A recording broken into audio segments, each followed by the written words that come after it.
Conservation of angular momentum करेंगे। थोड़ा सा इसको मैं मैकेनिक्स वाले से कंपेयर कर देता हूँ उसमें न्यूटन्स लॉ से। जैसे न्यूटन्स लॉ में हम देखते हैं कि जो हमारा एफ एक्सटर्नल होता है, इसका जो समेशन होता है नेट, वो हमारे पास होता है dp/dt। अब इसको तुम बोलते हो rate of change of linear momentum. अगर मुझे वहाँ पे एफ एक्सटर्नल को जीरो करना है या फिर एफ एक्सटर्नल जीरो है, तो उस कंडीशन में तुमको वहाँ कहना पड़ेगा पी को कांस्टेंट। तो सिंपल बात है कि पी कांस्टेंट मतलब वहाँ पे मोमेंटम हमारा जो है वो कंजर्व रहता है। तो इसको कंजर्वेशन ऑफ लीनियर मोमेंटम कहते हो। इसके ऊपर सवाल भी करे होंगे तुमने, m1 u1 plus m2 u2 और ये सारी बातें। जो कोलिजन वाला सारा केस होता है उसमें यही चलता है, ज़्यादा इसके ऊपर जाने का नहीं है, हम पहले कर चुके। इस चैप्टर में क्या है, यहाँ पे रोटेशन वाले चैप्टर में, रोटेशन वाले में एफ एक्सटर्नल नहीं, यहाँ पे लिखूँगा टाउ एक्सटर्नल।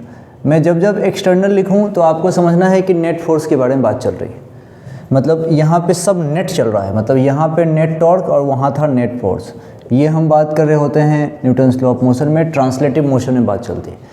यहाँ पे टाउ एक्सटर्नल सोचोगे तो ये dl/dt होता है। l हमारा एंगुलर मोमेंटम है।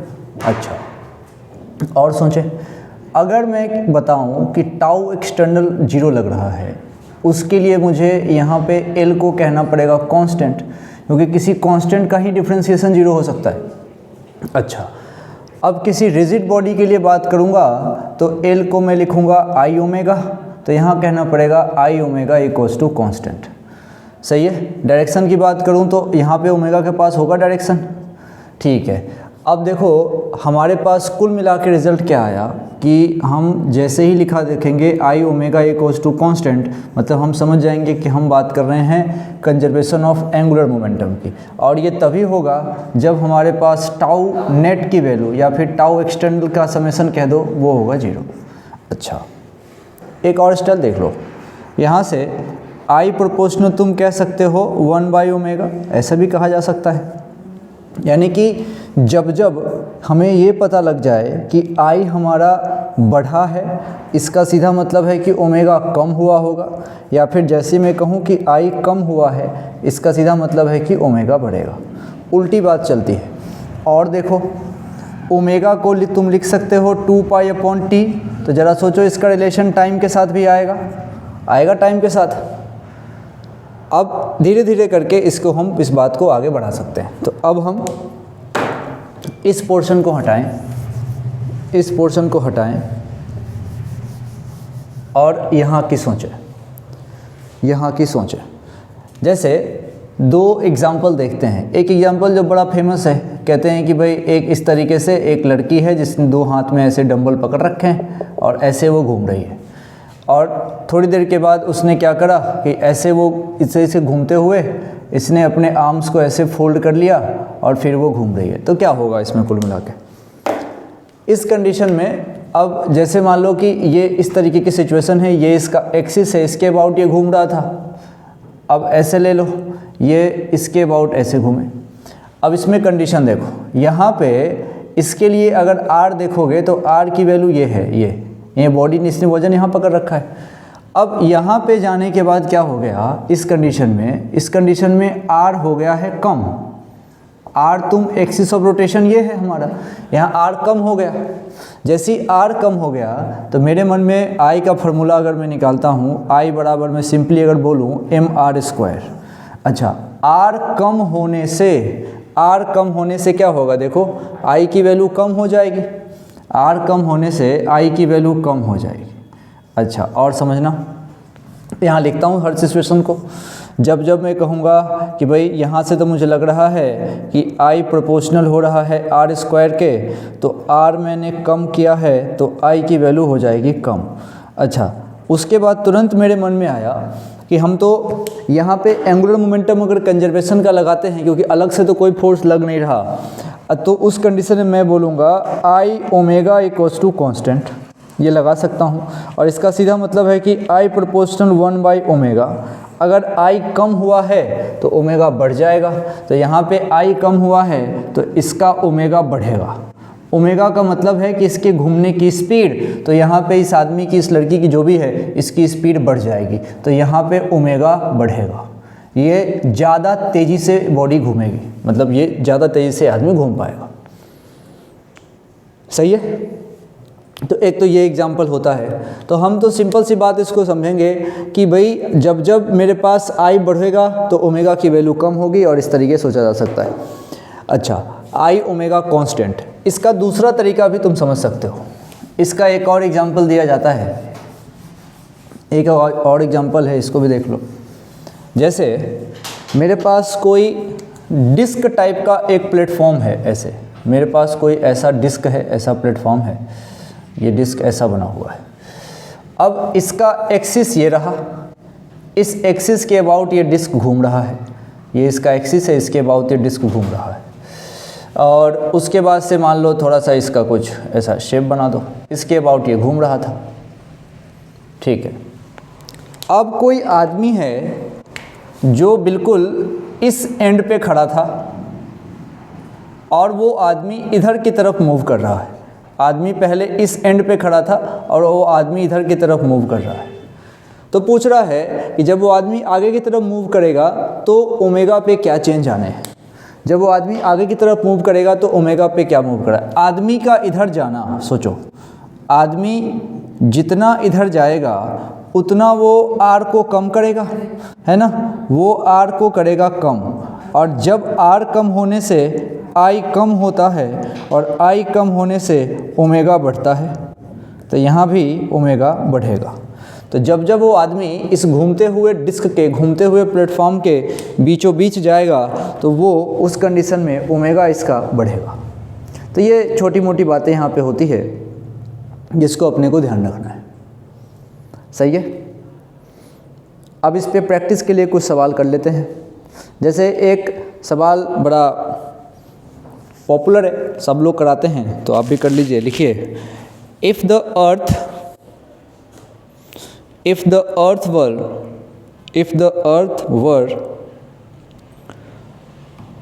suddenly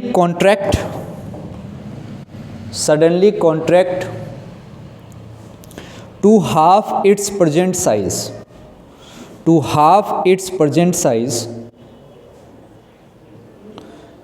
without any change in mass,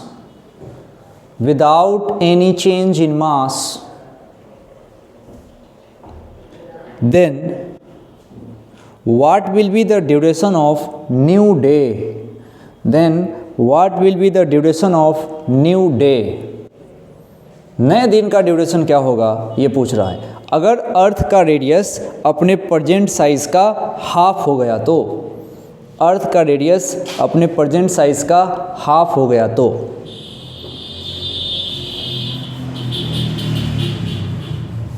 पहली बात तो इसको अटेम्प्ट करने से पहले मैं तुमको बता दूं कि यहाँ पे तुम एंगुलर मोमेंटम कंजर्व लगा सकते हो। कैसे कंजर्व लगा सकते हो एंगुलर मोमेंटम? तुम सोचो, अर्थ को अगर घूम रहा होगा तो उसको घूमने के लिए जो फोर्स रिस्पॉन्सिबल है उसके कारण टॉर्क प्रोड्यूस नहीं हो रहा। टाउ एक्सटर्नल 0 है, कोई आके अलग से उस पर टॉर्क नहीं लगा रहा, कोई आके अलग से इस पर टॉर्क नहीं लगाता है। 6 आवर्स होगा। इसको करने के बहुत तरीके हैं, कोई भी कर सकता है इसको। तो यहाँ से मैं तो सीधा सीधा जानता हूँ कि I प्रोपोर्शनल 1/ω होता है। तो I के जगह पे मेरी इच्छा मैं लिख सकता हूँ, अर्थ है तो 2/5, और यहाँ से mr² प्रोपोर्शनल 1/, इसको लिख दूंगा 2π/t। तो ये प्रोपोर्शनल किससे हो जाएगा? t के। एक तरफ t पकड़ लो, एक तरफ r² पकड़ लो, देखो बाकी सब तो कांस्टेंट है। तो यहाँ से सिंपली तुम कह सकते हो r² प्रोपोर्शनल 2t, बस हो गया। यहाँ से r1/r2 कर दो, इसका कर दो स्क्वायर, प्रोपोर्शनल कर दो t1/t2। r1 पहले मान लो कि ये कैसा हो जाएगा, पहले 2r था, बाद में मान लो r हो गया, जो भी सोचो तुम। इसका स्क्वायर कर दो, t1 हमारे पास कितना था 24, ये आ गया t2 सॉल्व करो, कितना आ जाएगा हमारे यहाँ से t2 आ जाएगा मेरे पास 6r। ये मैंने थोड़ा इस स्टाइल से कर दिया, आप जैसे भी चाहें कर सकते हैं। सही है क्या? अब कुछ लोग यहाँ पे लिखते हैं ना, पहले r नीचे r/2, अल्टीमेटली तो ये होना है, तो मैंने ऐसे लिख दिया। तो ये तो एक अर्थ का सवाल था जो पूछते हैं वो, ठीक है। अब चलो इस पे और काम कर सकते हैं। आदमी वाला सवाल करके देखो, जो आदमी वाला सवाल दिया था मैंने, लिखो अ rotating table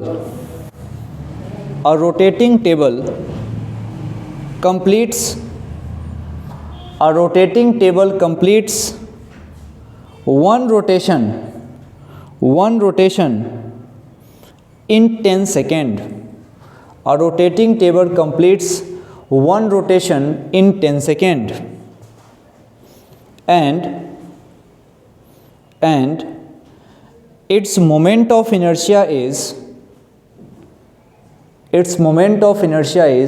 100 kg meter square. Moment of inertia is 100 kg meter square. फिर आगे कहता है a person of mass 50 kg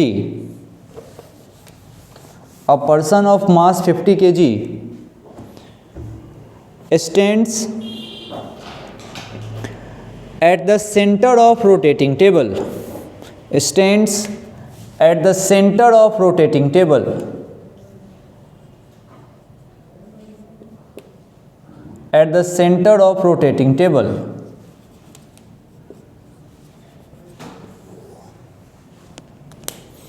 आगे कहता है now person moves 2 meter from the center.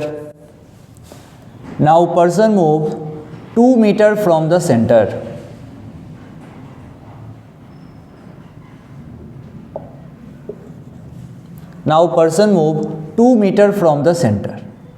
अब आदमी यहाँ से 2 मीटर आगे की तरफ मूव कर गया। Find the angular velocity of rotating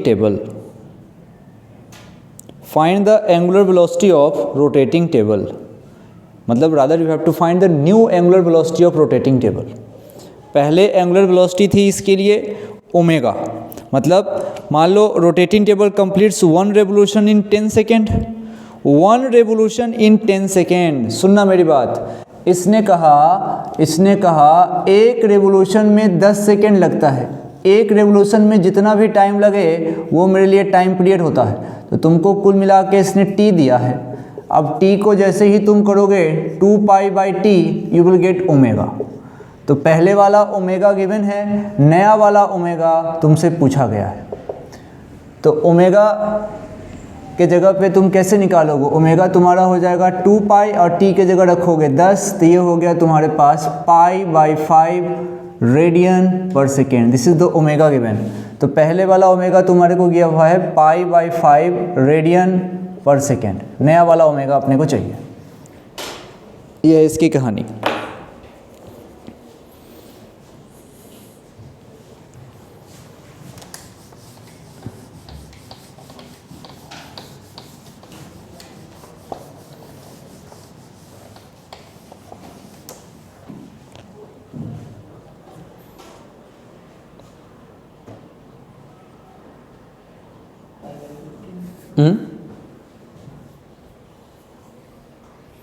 pi by 15। इधर ध्यान रखो, इधर ध्यान रखना, मेमोरी का, इसका ध्यान रखना। पाई बाई 15, हाँ बिल्कुल, इसको देखो करते हैं। देखो कैसे करना है। पहले तो मैं तुमको एक बात बताता हूँ, तुमने एंगुलर मोमेंटम कैसे सोचा। देखो एक्सिस ऑफ रोटेशन ये रहा, और आदमी जब इस पे खड़ा है, तो आदमी ने नीचे क्या लगाया होगा? mg। आदमी ने नीचे लगाया होगा mg, और mg नॉर्मल जो भी लग रहे हैं सब इसी एक्सिस ऑफ रोटेशन के पैरेलल हैं। तो हम किसी भी बॉडी को उसके एक्सिस ऑफ रोटेशन के पैरेलल फोर्स लगा के तो नहीं घुमा सकते। हम किसी बॉडी को उसके एक्सिस ऑफ रोटेशन के पैरेलल फोर्स लगा के तो नहीं घुमा सकते। तो जब कोई फोर्स, ध्यान रखना, मान लो ये रहा हमारा एक्सिस ऑफ रोटेशन, और जब किसी बॉडी पे कोई ऐसा फोर्स लगे जो इस एक्सिस ऑफ रोटेशन के पैरेलल है, तो उसके कारण टॉर्क प्रोड्यूस नहीं होता है। और टॉर्क एक और बार प्रोड्यूस नहीं होगा। जैसे मान लो यहाँ पे हम जब ग्रेविटेशन पढ़ेंगे तो ये चीज़ काम आती है। मान लीजिए कि यहाँ पे हमारा सन है और हमारा प्लैनेट जो अर्थ है वो यहाँ पे है, तो सन और अर्थ के बीच जो अट्रैक्शन वाला फोर्स लगेगा वो तो इसके तरफ ऐसा, अगर अर्थ यहाँ चले जाए तो ये ऐसा, अर्थ यहाँ चले जाए तो ये ऐसा। हर बार अब जिसके अबाउट तुमको टॉर्क चाहिए तो देखो, तो ये फोर्स कहाँ से गुजर रहा है, इसी लाइन के अबाउट गुजर रहा है कि नहीं, तो परपेंडिकुलर डिस्टेंस तो बना नहीं कुछ। तो यहाँ पे हमारे पास हम बोल सकते हैं कि एंगुलर मोमेंटम यहाँ भी कंजर्व रहता है। तो ग्रेविटेशन वाले चैप्टर में पढ़ेंगे इसको डिटेल में। तो इसलिए जो ग्रेविटेशनल फोर्स होता है वो म्यूचुअल अट्रैक्शन का फोर्स है, और वहाँ पे भी तुम बोलोगे नेट टॉर्क हमारा जीरो, यहाँ पे भी वही हाल है। शुरुआत के दिनों में बताओ, शुरुआत के दिनों में यहाँ पे कितनी तरह की बॉडी हो गई, एक तो हमारे पास डिस्क है और दूसरा ये हमारे पास मैन है। मैन को हम एज अ पॉइंट मास मान सकते हैं, मैन को एज ए पॉइंट मास मान सकते हैं। तो यहाँ पे कोई टॉर्क लग नहीं रहा, एंगुलर मोमेंटम कांस्टेंट है, तो हम ऐसा बोलेंगे कि आई ओमेगा हमारा आएगा कांस्टेंट। अच्छा, एंगुलर मोमेंटम को हम MVR क्यों नहीं बोल रहे, इसलिए नहीं बोल रहे कि हम तो सबको रिजिड बॉडी की बात कर रहे हैं। अब हमारा तकनीक ऐसा है कि हम सबको एक साथ समझ के सॉल्व कर रहे हैं। अच्छा, तो क्या होगा, I1 ओमेगा 1 पहला केस का, और फिर उसके बाद I2 ओमेगा 2 दूसरा केस का। पहले केस का तुम I लिखो, अच्छा पहले केस का I लिखो तो तुम एक तरफ तो लिखो किसका, डिस्क का, तो एक तरफ लिखो डिस्क का, क्या लिखोगे, यानी कि इसने अच्छा निकाल के दे दिया तो टेंशन नहीं है, चलिए डिस्क का लिख देते हैं 100, प्लस मैन का कितना लिखोगे 0, क्योंकि मैन खुद इसी पे खड़ा है एक्सिस रोटेशन पे, तो कोई आर नहीं है। अब मैन चूंकि पॉइंट मास है तो तुम इसका लिखते mr², जितना भी ये मूव करता, तो ये इसका तुमने लिख दिया 0, और ओमेगा तुमने निकाल के लाया उधर से π/5 बराबर। बाद में फिर से वही डब्बा बनाया, इसमें एक तरफ इसमें भरेंगे मोमेंट ऑफ इनर्शिया हम डिस्क का, और उसके बाद से प्लस का साइन लगेंगे, और इसमें किसका भरेंगे, इस मैन का, डिस्क का भरेंगे। तो डिस्क तो अपने को पता ही है कि 100 से चल रहा, मैन के लिए बस ध्यान देना है। तो मैन के लिए mr² रखना है। आदमी का वजन कितना है 50, आर वो चला गया 2 मीटर, तो 50 × 2 का स्क्वायर, और यहाँ से ये नया वाला ओमेगा मानो ओमेगा डैश आएगा बाद वाला। तो इस तरीके से ये सॉल्व हो जाएगा, सही है। तो मेरे ख्याल से इसमें कोई दिक्कत नहीं आएगी। जब सॉल्व करोगे तो ओमेगा कितना आ रहा है π/15। जब इसको सॉल्व कर रहे हैं तो ये जो ओमेगा डैश हमारा आ रहा है ये आ रहा है π/15। इसका मतलब कि यहाँ और यहाँ वाले में ओमेगा बदला है, कोई दिक्कत नहीं है। सब किस पे डिपेंड कर रहा है, आदमी के मोशन पे। आदमी जैसे यहाँ से दूर चला गया π/15, तो ये इसकी बात है। चलो इसमें एक क्वेश्चन और करो, लिखिए, इसको मिटाऊं। हमारे पास थिन सर्कुलर रिंग है, लिखो consider a thin circular ring. Thin circular ring है, और उसके बारे में कहता है मास m ले लो, रेडियस r ले लो, और मान लो ओमेगा से घूम रहा है। मास m ले लो, रेडियस r ले लो, और वो ओमेगा से घूम रहा है। तो पहले की स्थिति तो ऐसी है कि मेरे पास सर्कुलर रिंग है जिसका मास m है, रेडियस r है, और घूम रहा है ओमेगा से। फिर इस आदमी ने क्या किया,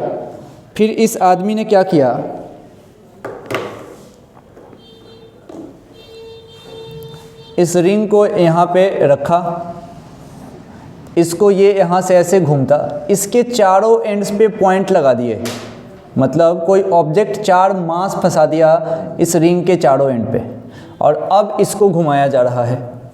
तो इस पे जब इसको घुमाया जा रहा है, मान लो रिंग का मास हमारे पास m, रेडियस r, कोई दिक्कत नहीं है, और जितने भी मास अटैच कर रहे हो सारे छोटे m के हैं, और 4 मास अटैच किया गया। तो हमसे पूछा गया है कि अब नया वाला एंगुलर वेलोसिटी कितना होगा, ये बताओ। नया एंगुलर वेलोसिटी क्या होगा बताइए।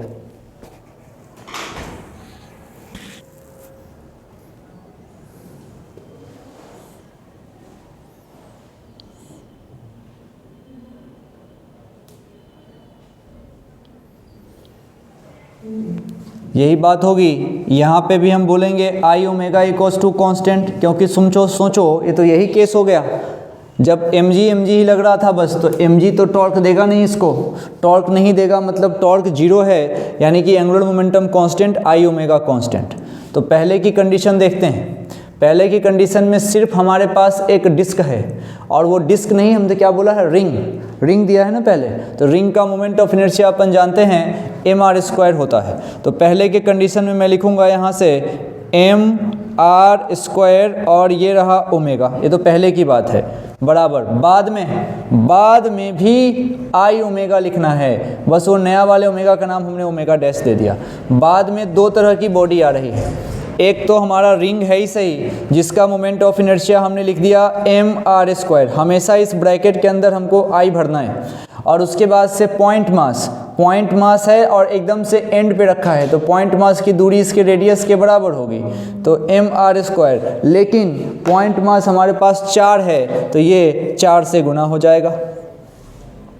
और अच्छी बात सोचो, इसके अंदर क्या कट क्या रहा है, देखो आर स्क्वायर हट रहा है, सबके पास है, तो आपके पास आराम से आ गया ये जो ओमेगा डैश है ये आ गया आपके पास M omega upon M plus 4m, ये आ गया।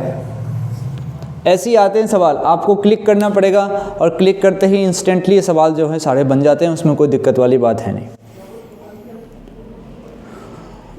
एक और देखो,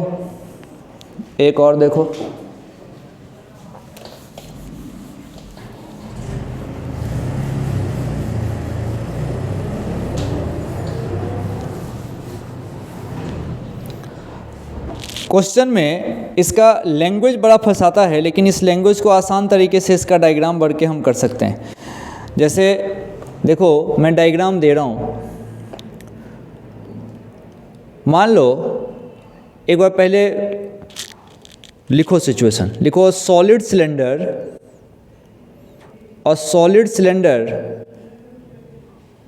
of mass m, a solid cylinder of mass m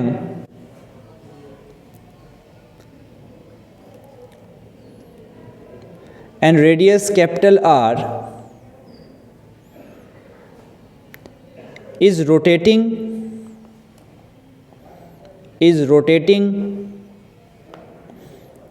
about its axis with angular velocity omega। ठीक है, a particle of mass m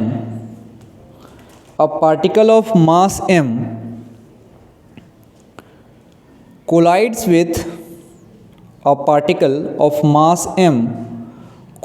with the cylinder and stick to its rim, टकराया और इसके रिम से जाके चिपक गया, stick to its rim. Find the angular velocity of cylinder after the impact.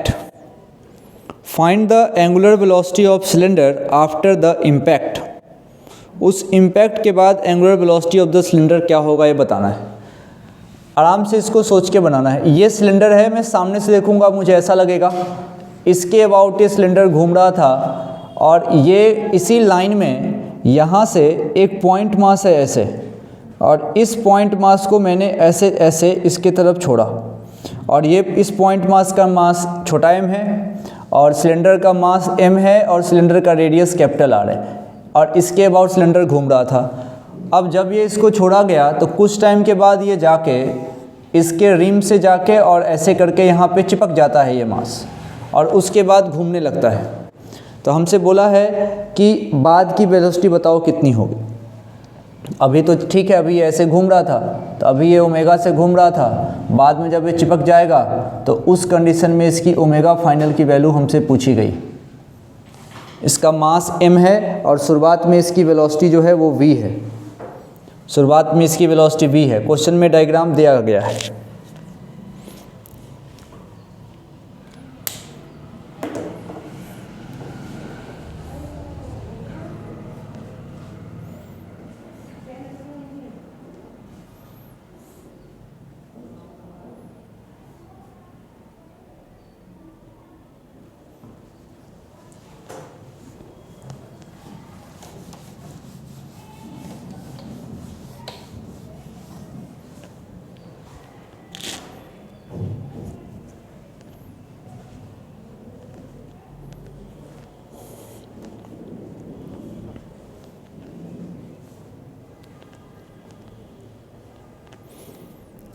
देखो क्या है, सबसे पहली बात, पहले तो दोनों अलग अलग थे, बाद में सिस्टम का पार्ट बन गए। तो आई ओमेगा डायरेक्ट अगर लगाना है तो तुम यहाँ पे बाद में तो लगा सकते हो, पूरी बात समझना। यहाँ पे तो तुम डायरेक्ट आई ओमेगा एक साथ सोच सकते हो, इसमें कोई दिक्कत नहीं है, तुमने एक साथ तो यहाँ सोच लिया, परंतु यहाँ पे तुमको अलग अलग सोचना पड़ेगा, क्योंकि ये पहले तो ये कोई कॉन्टेक्ट ही नहीं इनका, तो शुरुआत में ये अलग अलग हैं, तो अलग अलग के लिए तुमको सिलेंडर का ये अलग सोचना पड़ेगा। सिलेंडर को सामने से देखो, डिस्क लगता है, तो ये हॉलो बोला सॉलिड बोला, सॉलिड बोला है, तो हाफ एम आर स्क्वायर, तो ये है हमारे पास हाफ एम आर स्क्वायर, और ये है पार्टिकल। तो इसका मोमेंट ऑफ इनर्शिया निकालना होगा, तो इसके लिए होगा mvr। कैसे होगा, क्योंकि कुछ समय के बाद से ये करते करते कहाँ पहुँचेगा, इस देखो मोमेंटम वाली लाइन तो यही है, इसको आगे पीछे बढ़ाओ, इसको आगे पीछे बढ़ाओ, और यहाँ से परपेंडिकुलर डालो। पहले तो इसको तुमने आगे पीछे बढ़ा दिया, ये बढ़ा दिया तुमने, इसको एक्सटेंड करा, तो ये इसका p वेक्टर ऊपर की तरफ, और तुमने r वेक्टर यहाँ डाला, डायरेक्शन बताओ, r क्रॉस p करोगे तो इसका कहाँ आएगा, आउट, इसका आएगा ना आउट, सही है।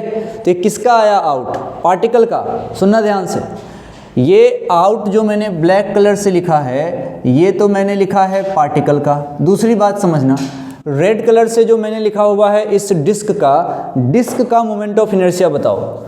ये क्रॉस में है, देखो ये क्या, इसकी एक्सिस अंदर है, घूम कैसे रहा है, ऐसे घूम तो ऐसे रहा है ना, तो मैंने फिंगर से ऐसे घुमाए तो मेरा फिंगर भी आउट आया। मतलब इस डिस्क के लिए जब मैं यहाँ से एल की बात करूँगा तो ये इसका एल भी आएगा आउट। मतलब पहले तो हमारे पास पार्टिकल के लिए एल आ गया आउट, उसके बाद से इस डिस्क के लिए भी एल का डायरेक्शन आ गया आउट। समझ रहे हो ना। इसका मतलब शुरुआत के दिनों में जो इसका मोमेंट ऑफ इनर्शिया जब तुम लिखोगे तरीके से, जब इसका एल लिखोगे एक एक करके, तो तुम उसको जोड़ोगे।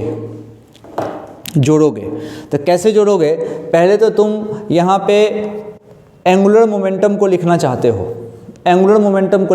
हो, तो सबसे पहले किसका लिखाएगा, डिस्क का लिखाएगा। मान लो डिस्क का लिख रहे हैं हम, तो क्या लिखेंगे, डिस्क का लिए क्या बोलोगे तुम, आई ओमेगा बोलोगे। डिस्क तो रिजिड बॉडी है, तो उसके लिए बोलोगे तुम आई ओमेगा। तो मैं यहाँ पे पहले लिखना चाहता हूँ डिस्क का, तो डिस्क के लिए लिखूंगा आई ओमेगा। तो ओमेगा में तो कोई दिक्कत नहीं है, आई कितना रखूंगा इसके लिए, half M R square, plus disc के बाद मैं लिखूंगा यहाँ पे पार्टिकल का, अलग लिखना पड़ेगा। जब पार्टिकल अलग से चले तो उस कंडीशन में क्या बोला जाता है, mvr। तो यहाँ पे r क्या होगा, यही परपेंडिकुलर डिस्टेंस है, तो ये हो जाएगा हमारा mv, और ये रेडियस इसका। समझ रहे हो ना, यही तो है परपेंडिकुलर डिस्टेंस यहाँ से यहाँ तक का। ये शुरुआत की कहानी है, लेकिन ये सम बराबर होना चाहिए बाद में। अब बाद में तो दोनों साथ चल रहे हैं, तो साथ चलते हैं, तो ये डब्बा बनाने का और नया वाला ओमेगा लिखने का, और बीच में क्या भरोगे, इसके अंदर आई भरोगे, लेकिन दो स्टाइल में। पहला आई इस डिस्क का जो कितना है, half M R square, minus कैसे आएगा, प्लस आएगा ना। तो उसके बाद से ये हमारे पास अब क्या बचा है, पार्टिकल, जो पार्टिकल जाके इससे चिपक चुका है। अब सोचो पार्टिकल के लिए क्या लिखोगे तुम, हाँ पार्टिकल के लिए आई भरना है। इस डब्बे में हमेशा मोमेंट ऑफ इनर्शिया भरो, मोमेंट ऑफ इनर्शिया, हाँ तो मोमेंट ऑफ इनर्शिया है तो कैपिटल आर हो जाएगा, क्योंकि दूरी है ना, दूरी कैपिटल आर। तो ये यहाँ से इनका ये रिलेशन यहाँ से निकल के आया। अब हमसे इन्होंने जो भी पूछा है बात कर देंगे। अब जो भी पूछा है, क्या पूछा था, after velocity calculate the velocity of the cylinder, बता देंगे, दोनों इक्वेट करेंगे, यहाँ से डाटा आएगा। कुल मिला के इस तरह के सवाल जब भी हमारे पास आएँ तो पहले तो ये चेक करना है कि हम ऐड कर सकते हैं कि नहीं। और शुरुआत में जब ये अलग अलग थे तो हमने अलग अलग सोचा, डिस्क का अलग सोचा अलग स्टाइल में, डिस्क का अलग सोचा तो रिजिड बॉडी जैसा सोचा तो आई ओमेगा सोचा, पार्टिकल का अलग सोचा तो पार्टिकल के लिए mvr सोचा। समझ रहे हो, जिसके लिए हमने इसका परपेंडिकुलर डिस्टेंस यहाँ से निकाला। उसके बाद जब ये बाद में एक साथ आ गए तो एक साथ ओमेगा सोच लिया हमने, आई ओमेगा, ओमेगा मान लिया हमने ओमेगा डैश, तो यहाँ से इनकी वेलोसिटी आराम से आ सकती है। चलो, इस तरह के सवाल कई बार कई स्टाइल से जो है वो पूछे जाते हैं, कई बार कई स्टाइल से। जैसे एक सवाल मुझे दिख रहा है AIPMT 2015 का, AIPMT 2015 का ये हमसे पूछ रहे हैं वैल्यू।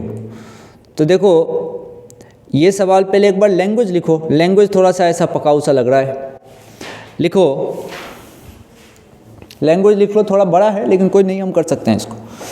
लिखो अ मास m छोटा m moves in a circle,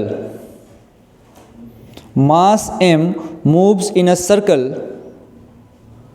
on smooth horizontal plane, on smooth horizontal plane with velocity v0 and radius r0, with velocity v0 and radius r0। ये इसकी कहानी है, आगे सुनना। Mass is attached to string, mass is attached to string that passes through a hole, mass is attached to a string that passes through a hole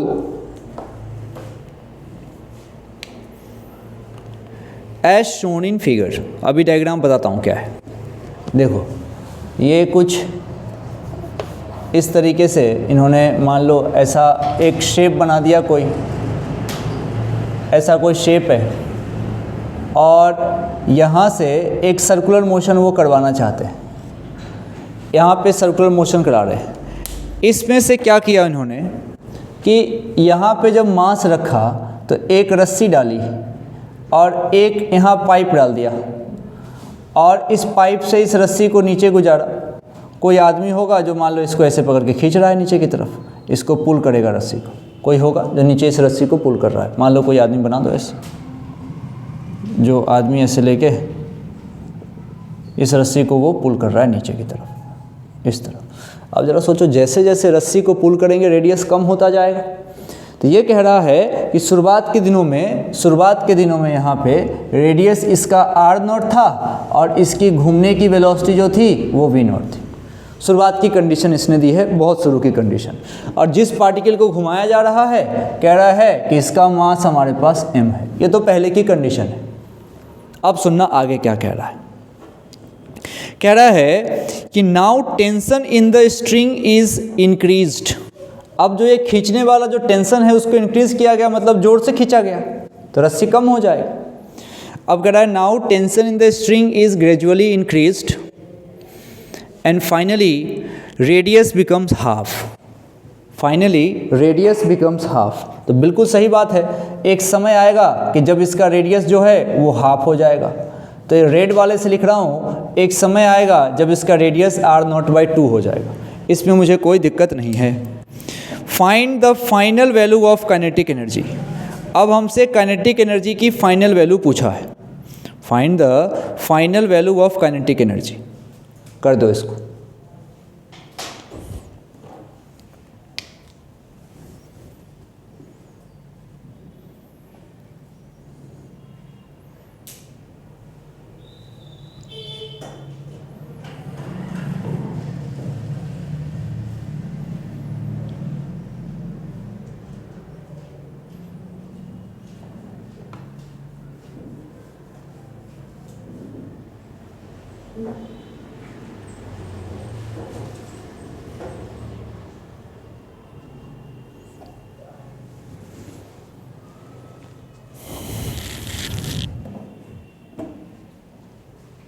देखो इसको, पहली बात तो यहाँ पे अगर मैं इसको अलग से बनाऊँ इस डायग्राम को, ये इसका सेंटर है और जब जब देखोगे तो टेंशन हमेशा सेंटर की तरफ लगेगा। टेंशन हमेशा सेंटर की तरफ लगेगा क्योंकि मास यहाँ पे है। तो अब टॉर्क के लिए तुम क्या करते हो? टॉर्क के लिए तुम क्या करते हो? पहले फोर्स को आगे पीछे बढ़ाते हो, ठीक है भाई। तो तुमने क्या किया, ये टेंशन फोर्स था, तुमने इसको आगे पीछे बढ़ा लिया और जिस पॉइंट के अबाउट टॉर्क निकालना होता है वहाँ से परपेंडिकुलर डालते। आज तो इसी पॉइंट से गुजर गया ना ये फोर्स एक्सटेंड होके, तो तुम क्या बोलोगे, टेंशन का टॉर्क। पूरा सेंटेंस तो ये होगा कि टेंशन का टॉर्क सेंटर के अबाउट, हमेशा ये होगा, सेंटर के अबाउट 0 होगा। पूरी बात तो ये है, यानी कि हम यहाँ conservation of angular momentum apply तो कर सकते हैं, लेकिन सिर्फ सेंटर के अबाउट, सिर्फ सेंटर के अबाउट अप्लाई कर सकते हैं। और सुनो दूसरी बात, पार्टिकल जब सर्कुलर मोशन करे तो वहाँ पे एंगुलर मोमेंटम कैसे लिखा जाता है, mvr। हमने पढ़ा था ये कि पार्टिकल जब सर्कुलर मोशन करे तो उसके लिए एंगुलर मोमेंटम लिखा जाता है mvr। तो ठीक है, यहाँ इस वाले क्वेश्चन में टेंशन ही तो है, टेंशन के अलावा कहाँ कोई फोर्स है। तुम बोलोगे mg और नॉर्मल, वो तो ऐसे भी कुछ नहीं कर सकता, टेबल पे रखा हुआ है mg नॉर्मल, वो ऐसे भी कुछ नहीं कर सकते, वो क्या टॉर्क लगाएंगे। अच्छा अब जरा सोचो, मैं यहाँ पे बोलूँगा कि मेरा एंगुलर मोमेंटम कांस्टेंट है, मतलब mvr इक्वल्स टू कांस्टेंट है। यार m तो हर जगह आएगा, तो क्या बोलूँगा मैं सीधा सीधा, vr इक्वल्स टू कांस्टेंट। यानी कि मैं यहाँ से बोलूँगा v1r1 इक्वल्स टू v2r2। अगर तुम यहाँ से लगा देते तो m यहाँ लगाते, m यहाँ लगाते, ऐसे भी कैंसिल ही होता। तो तुम यहाँ सिंपली कह सकते हो v1r1 इक्वल्स टू v2r2। यही तो है इसका। तो शुरुआत की वेलोसिटी क्वेश्चन ने क्या दे रखी है हमारे पास, v0। ठीक है, तो शुरुआत की वेलोसिटी यहाँ दे रखी है इसने v0, और रेडियस क्या दे रखा है r0। बाद की वेलोसिटी हमको चाहिए, लेकिन रेडियस पता है कि रेडियस क्या हो गया है, आधा। रेडियस क्या हो गया है, आधा। आराम से कर सकते हो, r0/2 हो गया है। तो बताओ रेडियस आधा होगा तो कितना हो जाएगा, वो 2 टाइम्स हो गया, बस हो गया।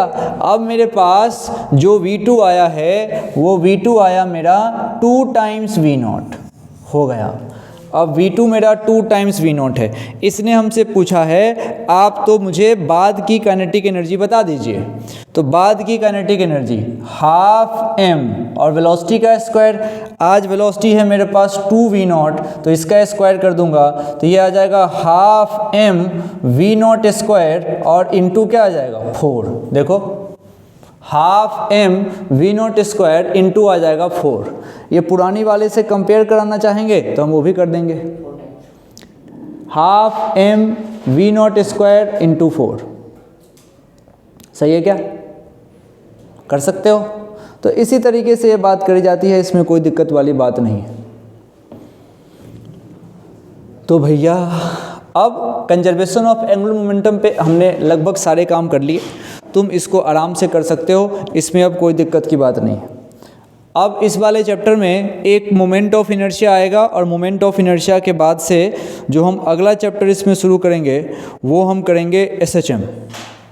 अगला चैप्टर इसमें शुरू करेंगे SHM, जो कि अगले दिन करेंगे।